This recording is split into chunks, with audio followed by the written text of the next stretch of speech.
우크라이나를 지금까지 지켜오려고 했었는데 그러니까 우크라이나가 미국에게 핵심적인 자산이 아니다. 이것을 러시아에게 넘겨주고 러시아와 우호 관계 내지는 최소한 분쟁하지 않는 관계로 이끌어 나가고 그러기 위해서는 사실은 국제 분쟁에 적어도 중국과의 어떤 갈등을 제외한 나머지 국제 분쟁에서 미국이 철수해야 된다는 입장이었는데요. 지금 우크라이나는 전쟁에 지고 있고 내지 최소한 이기지 못하고 있는 상태이기 때문에 그러니까 이런 그 우크라이나 국민들의 상황을 앞으로 통제하지 못하게 된다면 어느 순간 정권이 무너질 가능성이 있습니다.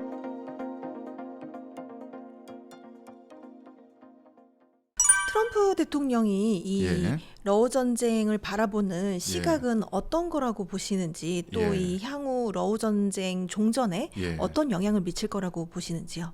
트럼프라고 하는 인물이 정말로 흥미롭고 어떻게 종잡을 수 없는 측면이 있는데요. 기본적으로 바이든과 그 비교를 해보면 좀 네. 좋을 듯 싶습니다. 근데 바이든이라고 하지만 실제로는 그 바이든 이전의 미국 정부라고 할 수 있을 텐데 뭐 아시겠지만 미국이 양당제 국가지 않습니까? 네. 민주당과 그 공화당이 있고 이 두 당이 계속 그 대립하고 대결하면서 미국 정치가 이루어지고 있는데 그 미국 내정에서는 그 공화당과 민주당이 서로 대립을 해왔지만 외정이라고 할까요? 국제 관계에서는 사실은 두 당의 차이점이 별로 없었어요. 그것은 뭐냐면 미국의 일극 체제를 유지하면서 미국의 어떤 패권에 도전하는 지역 강자 내지는 또 다른 열강을 인정하지 않겠다. 반드시 거꾸로 트리겠다는 네. 것이었거든요. 그게 예전에는 이제 소비에트 연방이었고요. 그리고 한때는 일본이었죠. 일본의 경제력이 그때 뭐 버블 경제, 네. 거품 경제라고 하던데 그때 뭐 일본의 경제가 어마어마하게 커질 때 결국 그 플라자 협의라고 하나요? 외환 정책을 통해서 그 일본을 주저앉히는데 네. 또 미국이 결국 성공했던 것이고 그러니까 지금 뭐 사실은 그 러시아가 다시 힘을 키워서 유럽에서 자기 지분을 그 다시 요구하려고 하니까 그것을 주저앉히기 위해서 우크라이나를 통해서 대리전을 치러왔던 것이 지난 그 바이든 행정부까지의 상황인데 이것을 근본적일지는 또 따져봐야 되는 문제겠지만 거기서 완전히 벗어나서 상당 부분 벗어나서 활동하고 있는 사람이 바로 이제 트럼프라고 할 수 있습니다. 그래서 지난 미국 대통령 선거를 지켜보자면요. 전직 공화당 대통령이었던 부시라든지 아니면 부통령이었던 딕 체니라든지 누가 보더라도 공화당 골수 정치가들인데 이분들이 트럼프 후보를 지지하지 않고 오히려 중립을 지키거나 바이든에게 힘을 실어주는 모습을 보여왔거든요. 이런 일이 왜 벌어졌냐면요. 트럼프란 사람이 후보가 미국의 전통적인 그 대외 노선에서 벗어나서 그 그러니까 그런 모습을 보여왔기 때문입니다. 그래서 그 트럼프라고 하는 인물은 이렇게 판단하고 있는 것 같아요. 그 전까지 미국이 전 세계에서 미국의 일극 체제를 유지하려고 하면서 들어가는 비용과 부담이 너무 컸다. 그래서 그런 일극 체제를 유지하려고 그 기를 쓰고 애를 쓰다가 미국의 내정이 망가지고 미국의 경제가 침체되고 미국 일반 서민들의 생활이 피폐해졌다고 보는 것이죠. 그래서 미국의 일극 체제를 억지로 하려고 하기보다는 그냥 다극 체제를 용인해 버리자. 그리고 여러 개의 극이 있더라도 그 중에서 가장 강력한 극이 미국이기만 하면 되지 않겠는가. 그러니까 이런 입장에 서 있었다고 보입니다. 그래서 그 결과가 뭐냐면 러시아가 유럽에서 지역 강자가 되는 거 이거 인정해 주자. 쉽게 말하면 우크라이나를 러시아가 차지하게 내버려 두자. 또 그래도 상관없다. 그리고 러시아 우크라이나 전쟁에서 발을 빼면서 미국이 조금이라도 더 편한 상황, 그다음에 힘을 아낄 수 있는 상황이 될 텐데 그렇게 그 모은 힘을 동아시아에 투사해서 중국을 주저앉히자 이런 입장이었던 것 같아요. 그래서 이게 그 좀 정치학자들의 말을 따르자면 예전에 그 키신저라고 하는 인물이 있었죠. 예전에 그 냉전 시대 때 그 소련과 대결하는 상황에서 미국의 그 국제 정책을 그 짰던 분인데, 그러니까 이분의 그 당시에 그 냉전에서 소비에트 연방을 견제하기 위해서 중국과 손을 잡고 압박을 하자. 그래서 중국과 미국이 전격적으로 수교를 해서 소련을 압박하는 상황이었죠. 이것이 사실은 어떻게 그 주요해서 냉전이 결국은 미국의 승리로 끝났다고 할 수 있는데 역키신저 전략을 펴는 것이 아닌가 이런 분석을 합니다. 그러니까 트럼프 행정부가. 그래서 예전에는 그 소련을 주저앉히려고 중국과 손을 잡았는데 2020년대에는 네. 반대로 중국을 주저앉히기 위해서 소련에 해당하는 러시아와 제휴 관계를 맺는 것이 아닌가. 그러니까 이런 입장의 어떤 그 조언을 했었는데, 그러니까 이런 조언을 결국 그 트럼프가 받아들인 것이 아닌가. 이렇게 판단을 할 수가 있겠습니다. 그래서 결국은 그러니까 우크라이나를 지금까지 지켜오려고 했었는데, 그러니까 우크라이나가 미국에게 그렇게 중요한 핵심적인 그 자산이 아니다. 네. 이것을 러시아에게 넘겨주고 러시아와 우호 관계 내지는 최소한 그 분쟁하지 않는 관계로 이끌어 나가고 그런 상황에서 그 축적된 힘을 동쪽으로 보내서 중국을 견제하자 이런 입장이었던 것 같습니다. 근데 그러기 위해서는 사실은 국제 분쟁에 적어도 중국과의 어떤 갈등을 제외한 나머지 국제 분쟁에서 미국이 다 그 철수해야 된다는 입장이었는데요. 이렇게 되면 아주 상황이 설명이 잘 됐었거든요.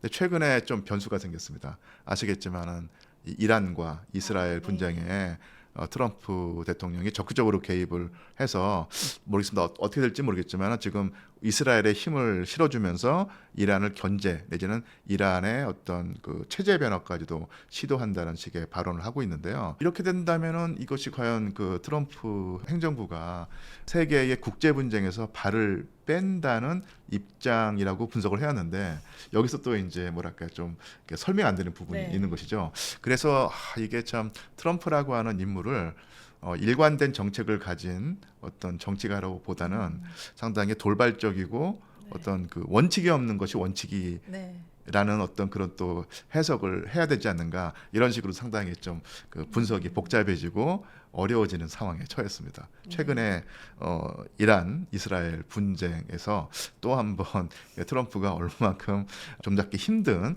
정치가인가를 또 한번 느낍니다. 최근에 보니까 유럽 등 이제 각국의 예. 그 우크라이나 지원에 대해서 예. 좀 이제 축소하고 있는 듯한 모습이 예. 좀 보이는 것 같은데 예. 이게 사실일까요? 아니 또 이유가 있다면 어떤 예, 이유 예. 때문에 이렇게 축소를 하고 있는 걸까요? 사실은 지난 3년 동안에 그 서방이 특히 미국이 주도하는 서방이 우크라이나에 전폭적인 그 지원을 해주면서 러시아를 견제해 왔는데 올해 초에 트럼프 행정부가 출범을 하면서 미국은 상당 부분 내지는 실질적으로 발을 뺀 상태죠. 네. 여기서 그 영국, 프랑스, 독일을 위시한 서방 국가들, 그러니까 서유럽 국가들이 선택을 해야 되는데 미국과 보조를 맞춰서 우크라이나에서 발을 빼야 되느냐 아니면 미국이 빠져나가서 생긴 공백을 대신 메워야 되느냐 하는 그 선택을 해야 됐을 텐데 현재까지는 서방 국가들은 특히 서유럽 국가들은 미국의 공백을 자신들이 메워서 우크라이나를 계속 지원하겠다는 입장을 보이는 듯합니다. 그래서 미국이 빠져나가기 때문에 전체적인 그 우크라이나의 어떤 지원 규모가 네. 줄어든 것은 사실인데 그렇다고 해서 그 우크라이나가 완전히 넘어가게 아니면 무너지지는 않게끔 이 서유럽 국가들이 지원을 하고 있는데요. 그런데 또 하나 이제 지켜봐야 될 사실이 이게 남을 도와주려면 일단 자기네 곳간이 좀 든든해야 되는데 그렇죠. 서유럽 국가들의 지금 경제가 워낙 안 좋기 네. 때문에요. 과연 그 지속적으로 내지는 장기적으로 미국의 공백을 메워서 우크라이나를 지원할 수 있을까 좀 회의적인 어떤 느낌이 들고요. 또 하나가 서유럽에서 그러니까 서유럽이 민주주의 국가죠. 민주주의 국가라는 것은 결국 정권 교체가 가능하다는 얘기인데 이런 식으로 우크라이나에 거의 그 밑빠진 독에 물 붓기 식으로 지원을 할 때 어느 순간 그 서유럽 국가들 그러니까 구체적으로는 독일, 프랑스, 영국에서 이런 식의 그 뭐랄까요 지원이 우리에게 뭐가 그 득이 되는가라는 식의 그 반발이 생길 수 있고 네. 그런 반발을 등에 업은 내지는 이용하고 활용하는 세력이 집권하게 된다면 또 다른 네. 그 상황이 초래될 수 있는데 지금 현재 그 독일에서 기민련과 그 3인당의 연정이 유지가 되고 있는데 강력히 그 도전하는 세력으로 독일 대한당인가요? 하는 그 신생 정당이 있는데 이 신생 정당의 입장은 우크라이나 지원할 필요가 없다. 이런 식의 입장일 텐데요. 물론 지금까지는 그 독일 대한당이 집권에 이르지 못했지만 이런 식의 그 독일 내부에 아니면 그 서유럽 국가 내부에 어떤 불만이 축적돼서 정권 교체가 이루어지게 된다면 유럽 사람들이 그 유럽 정부가 우크라이나에 대한 지속적이고 일관된 지원 정책에 큰 변화가 있을 가능성도 있습니다. 이런 측면을 좀 눈여겨봐야 되지 않을까 싶네요. 사실 이렇게 전쟁의 이제 무게추가 조금 예. 러시아 쪽으로 더 기울게 되면서 예. 이 우크라이나의 이 젤렌스키 대통령이 조금 궁지에 몰리고 있다는 평가가 많이 나오고 있는데요. 예. 이 젤렌스키 정권이 국내외적으로 좀 직면한 가장 큰 위기가 있다면 무엇일까요? 역시 그 전쟁에서 지고 있다는 측면이 가장 결정적인 것이겠죠. 전쟁이 이긴다고 하면은 뭐 당연히 그 정당성이 확보가 되고 국민들의 지지를 유지하고 오히려 그 성공한 대통령으로 아니면 그 국가를 지켜낸 그 수호자의 그 이미지를 극대화해서 장기 집권까지도 누리를 볼 수 있겠지만 어쨌든 간에 지금 우크라이나는 전쟁에 지고 있고 내지 최소한 이기지 못하고 있는 상태이기 때문에 그러니까 이런 그 우크라이나 국민들의 어떤 상황을 앞으로 통제하지 못하게 된다면은 어느 순간 정권이 무너질 가능성이 있습니다. 그리고 뭐 국제 환경도 호락호락하지 않고요. 네. 뭐 트럼프와는 상당히 지금 뭐랄까 껄끄러운 관계였고 최근에 그 뭐 독일의 신생 총리 메르츠 총리라든지 영국의 그 슈타머인가요? 그런 총리가 계속 우크라이나를 도와준다고 하지만 이 국가들의 정권 자체가 유지가 될 수 있는가도 또 따져봐야 될 문제일 것 같고요. 결국 그 전쟁과 연관된 얘기인데 이렇게 보시면 될 것 같습니다. 그러니까 지금 우크라이나는 총력전을 벌이고 있거든요. 그러니까 쉽게 말하면 젖먹던 힘까지 다 짜내서 네. 전쟁을 치르고 있고요. 러시아는 지금 제한 전쟁을 벌이고 있습니다. 국력을 총동원하기보다는 그러니까 일부만 동원해서 전쟁을 치르고 있고 또 그럴 수밖에 없는 상황이 또 러시아에 있거든요. 그래서 근근히 그러니까 제한전을 펼치는 러시아와 총력전을 펼치는 우크라이나가 맞붙으면서 근근히 대등한 내지는 아주 그 일방적인 전쟁이 그 아니었었는데 이 총력전도 사실은 어느 순간 한계에 다다를 수 있는데요. 실제로 지금 우크라이나의 총력전이 한계에 다다랐다는 어떤 그 징후가 나타나고 있습니다. 그래서 저 총력전을 벌이면서 젤렌스키 대통령이 근근히 버티고 있었는데 네. 어느 순간에 이 총력전의 기본 체력이 바닥나는 순간 전선은 와르르 무너질 것이고 그렇게 되면 정권을 유지할 수 없는 상황일 것이고 이런 시나리오가 지금 젤렌스키 대통령의 뇌리에 지금 각인돼 있지 않을까 싶네요. 이렇게 지금 러시아가 우세한 상황에서 예. 이제 유럽이 예. 그 러시아 에너지 의존도를 벗어나기 위해서 많이 노력은 했지만 예, 예. 현실적으로 좀 어려움이 많습니다. 어렵죠. 예. 네, 이런 전쟁의 상황을 예. 생각을 해봤을 때 앞으로 유럽의 에너지 문제는 예. 좀 어떻게 전개될 거라고 보시나요? 제가 사실은 그 전문가는 아니지만 네. 하여튼간 제가 알기로는 화석 연료를 대체하는 그 재생 에너지 활용을 더욱더 이제 증대하려고 할 텐데 일정 정도 성과를 거둔 것도 사실인데 적어도 단기적으로는 완벽하게 이 화석 에너지를 대체하기가 쉽지가 않겠죠. 그 전까지 그 독일이 전쟁 이전에 아니면 한 뭐 최근 한 그 5년, 10년 전까지만 하더라도 독일이 아주 그 호황을 구가하고 있었고 그런 호황을 이끌어낸 인물이 바로 메르켈 총리였습니다. 네. 그러니까 메르켈 총리가 푸틴 대통령과의 어떤 적절한 제휴 관계를 통해서 그 메르켈 총리가 푸틴 대통령을 잘 다독이면서 그 반대급부로 값싼 그 러시아의 천연 가스를 수입해 와서 생산 단가를 낮춰서 상품 경쟁력을 키워서 사실은 상당히 큰 재미를 봐왔었는데요.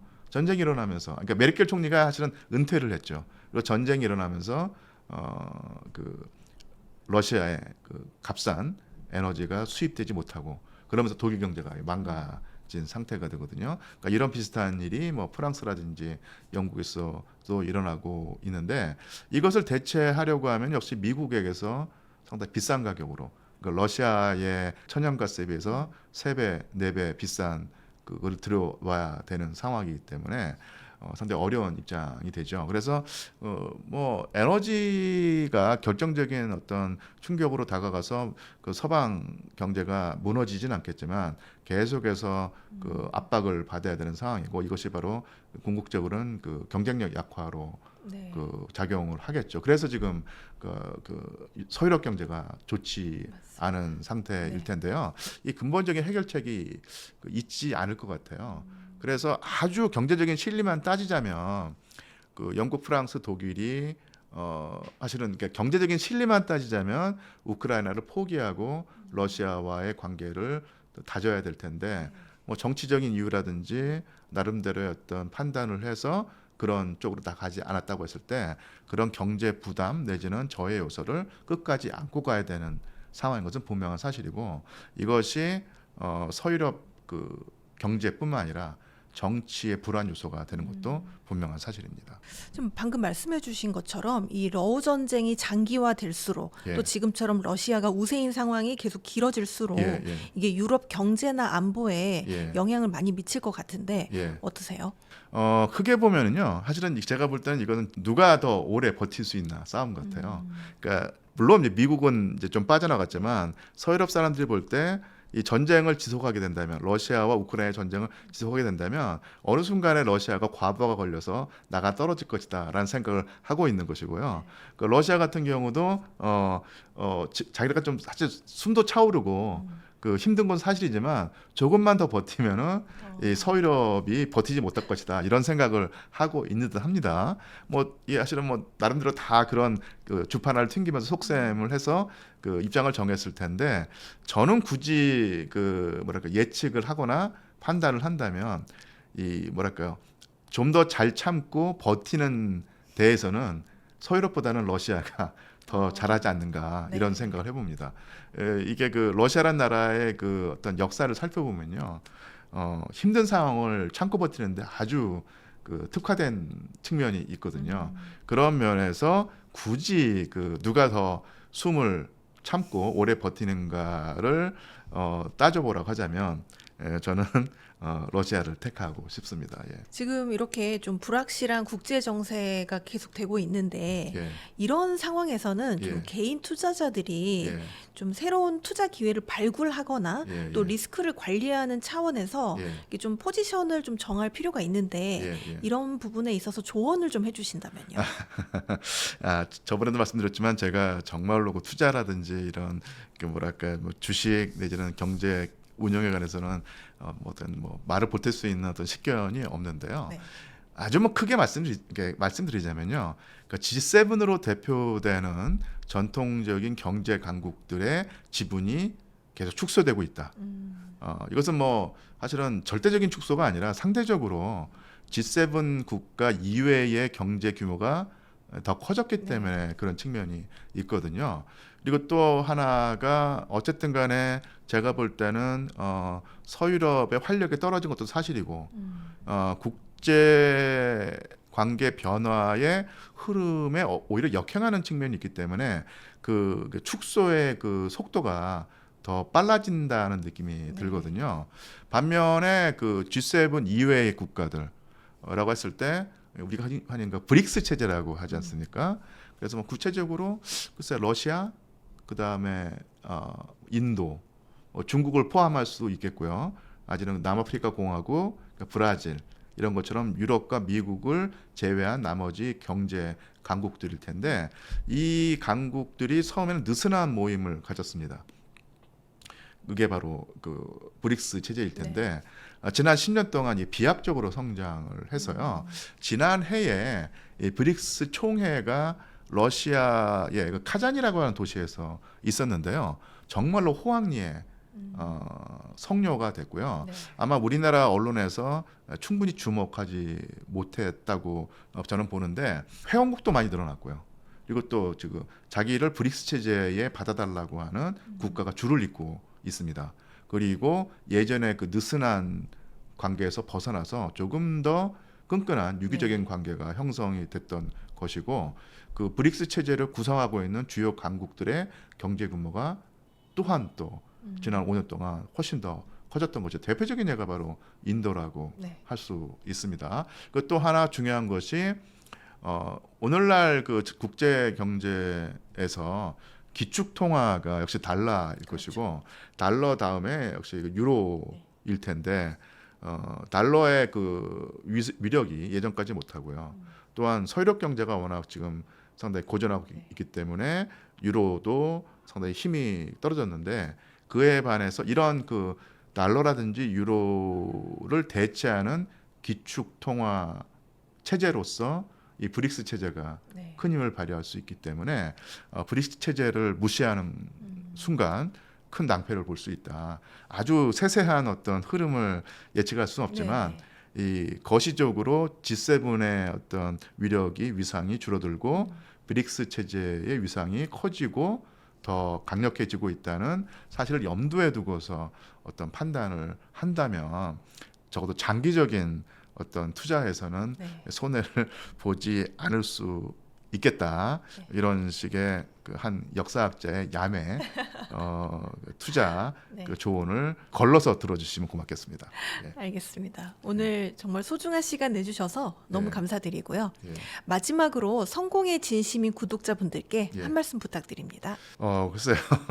너무 원론적인 얘기가 될 수 있겠지만 아무래도 그 국제 관계를 우리가 이해한다고 했을 때 결국 우리가 그 언론 보도라고 하는 그 프리즘이라는 렌즈를 통해서 받아들일 수밖에 없는데요. 저는 예전에는 그 우리나라 언론이 이 국제 그 정치라든지 아니면 변화를 보도할 때 너무 잘못된 그 정보가 많이 그 제공이 된다. 이걸 해왔는데 어느 순간은 약간 좀 그 포기하게 됐습니다. 그러니까 결국 언론이란 것은 어쩔 수 없이 팩트를 있는 그대로 전달할 수는 없고 상당히 일정한 왜곡이 있을 수밖에 없다는 사실을 그냥 받아들이고요. 그러면서 이제 포기할 수는 없고 할 수 있는 건 뭐냐면 내가 국제 정세라든지 변화를 볼 때 어떤 언론이라는 하는 그 안경을 쓰고 보는데 이 안경이 오목 렌즈냐 볼록 렌즈냐 아니면은 그냥 렌즈냐 아니면 색깔이 들어간 렌즈냐 이 사실을 알면은 내 눈에 들어가는 그 외부 세계의 모습을 나름대로 이제 뭐랄까 교정한다든지 보정을 해서 조금 더 팩트에 다가갈 수 있거든요. 그러니까 이런 식의 어떤 걸러서 그 우리나라 언론 보도를 접하는 지혜를 아니 슬기를 가지게 되면은 언론의 어떤 편파성이라든지 어떤 그 편향성을 걸러내서 조금 더 그 팩트에 접근할 수 있는 상황이 조성되려 생각을 하고요. 그런 노력을 조금 더 해야 되지 않는가 이런 생각을 해봅니다. 네, 오늘 감사합니다. 예, 고맙습니다. 네.